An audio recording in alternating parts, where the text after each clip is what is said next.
Welcome to The Explainer. Our modern world feels incredibly chaotic, right? Well, what if I told you there's an ancient operating system written about 2,500 years ago that's designed to run perfectly on today's chaos?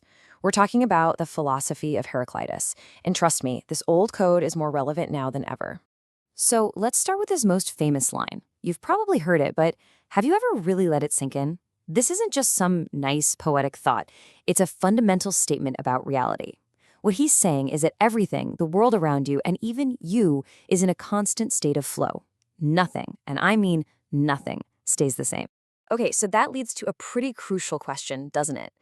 If everything is just this swirling river of constant change, are we just sort of lost in the chaos? Are there any rules at all? Heraclitus' answer is a resounding yes. He says that underneath all that surface-level chaos, there is a powerful, hidden logic. A set of rules that, if you understand them, you can actually use to your advantage. And the very first rule is this brilliant paradox, and it's the foundation for everything else. Here it is. The only thing that is permanent, the one thing that will never ever change, is the law of change itself. This is basically the universe's prime directive. I mean, think about it. Everything flows. Our bodies are constantly regenerating cells. The economy is always shifting. Any system, whether it's biological or social, that stops changing, it starts to decay. Stagnation isn't just rest, it's a form of death. I love this example because it's so simple and so perfect. A barley drink, it only holds together as a single thing when you're actively stirring it. The second you stop, it separates into sludge and water. The motion, the stirring, is the drink. And that's a perfect metaphor for our lives, isn't it? Our careers, our relationships, our health, they all need that constant, active effort to keep them from falling apart. So what's the big takeaway here? It's simple. Stop trying to fight the river. You can't win. The real goal is to become a master navigator. That means you've got to stop clinging to the way things were. And hey, here's some good news. Your past mistakes, they aren't permanent. They were made by a version of you that doesn't even exist anymore. In a world like this, your ability to learn and adapt is way more valuable than anything you already know. Okay, so if everything is in a constant state of change, what's actually driving it? What's the engine? Well, for Heraclitus, it's all about the constant creative tension between opposites. This is another one of those lines that really shifts your perspective. Heraclitus saw that opposites are not enemies. They're more like partners in a dance. You literally can't have up without down, or health without sickness. They define each other. Our brains are wired to pick a side, good versus bad, right versus wrong. But real wisdom, he says, is seeing that they're two sides of the same coin. Now, there's a mechanism behind this dance of opposites. The psychologist Carl Jung actually gave it a name based on these ideas, enantiodromia. It's a mouthful, I know, but it basically means running towards the opposite. The best way to think about it is like a pendulum. The higher it swings in one direction, the more energy it builds up to swing all the way back to the other extreme. And get this, that's not a flaw in the system. It's a fundamental feature of how reality works. And you can see this play out in history. Take the French Revolution.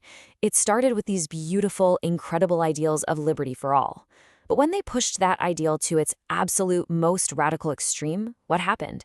It flipped into its polar opposite, the Reign of Terror, a time of incredible oppression. The push for one extreme actually created the conditions for the other. And this isn't just something from history books. We see this pendulum everywhere today. You push workaholism to its extreme, and you get burnout and collapse. You push dieting to the extreme, and you often get binge eating on the other side. Market euphoria flips to panic. Overprotective helicopter parenting can lead to adults who can't handle the slightest stress. It happens again and again. All right, so change happens because of this tension between opposites. But what's the raw fuel for this whole engine of creation? Well, according to Heraclitus, it's the one thing that most of us try our best to avoid. Whoa. Okay, that sounds pretty extreme, I know. But he wasn't talking about glorifying actual warfare. He was using war as a big metaphor for strife, for tension, for conflict, and crisis. His point is that peace and comfort are great for preserving things as they are. But struggle is what creates everything new. Comfort makes us soft. Pressure forces us to evolve. You can see the dynamic pretty clearly when you break it down like this. In times of comfort, innovation is slow, it's safe, but in a crisis, bam, you get rapid breakthroughs because you have to. In comfort, art resilience is low. It's untested. But crisis forges it, makes it real. We resist change when we're comfortable, but a crisis forces us to embrace it. And honestly, history is just one long proof of this. Our greatest leaps forward almost always come from our hardest times. We didn't get modern financial safety nets from the Roaring '20s. We got them from the ashes of the Great Depression. The jet engine, computers, advances in medicine, all massively accelerated by World War II. Think about it. The pandemic normalized remote work in a matter of weeks, something that might have taken decades otherwise. Crisis is a tough teacher, but wow, its lessons are transformative. Okay, so let's recap. Reality is a storm of constant change, driven by the clash of opposites and fueled by conflict. It sounds like a total mess, right? How can a coherent world possibly come from a system that basically runs on war? Well, this is where Heraclitus pulls it all together with his final crucial layer, a hidden intelligence that guides the whole show. He called this the Logos. Now, it's not a person or a god pulling the strings. It's much cooler than that. It's a deep underlying logic that's woven into the very fabric of reality. A great modern analogy is the invisible hand of the market, where everyone acting in their own self-interest creates a complex, orderly system without anyone being in charge.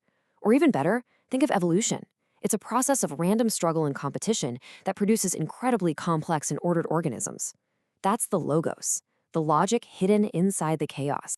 And here's one way you can see the Logos work. It's this three-step dance. First, you have a thesis, an idea or an institution that becomes totally dominant, like slavery. But its very dominance, its extreme nature, creates its powerful opposite, the antithesis, like the abolitionist movement. And the inevitable clash between the two doesn't just destroy everything, it creates a synthesis, a new, more complex reality where slavery is abolished, but new struggles for equality begin. It's how history lurches forward, with new order coming directly from conflict. So, how do we actually use all this? This grand cosmic code of change, opposites, and hidden order. What does it mean for our actual lives, day to day? Well, Heraclitus boils it all down to one final, incredibly powerful, and deeply personal idea. This is it. This is the ultimate takeaway. The river of life is going to keep flowing no matter what. The pendulum is going to swing, crises will happen, you can't control any of that external stuff. But the one thing you have absolute total control over, it's the person you choose to become. Your character, your habits, your responses, your resilience. That is the one variable you control that ultimately shapes your fate. So here's your practical toolkit. In a world that's all about change, being adaptable is a superpower. And since we know that struggle is what creates growth, we should actually choose meaningful difficulty over easy comfort. We have to see that failure isn't the opposite of success, it's a critical part of the process. The whole game is to see the world as it really is and then act with intelligence. Because in the end, the person you build, choice by choice, becomes the destiny you live. And that right there is the question Heraclitus leaves us with, and it's just as powerful today as it was 2,500 years ago. In a universe that's defined by constant flow, our most important job isn't trying to build something permanent that will last forever. It's to build a self that's strong enough, flexible enough, and wise enough to navigate the current, whatever it brings.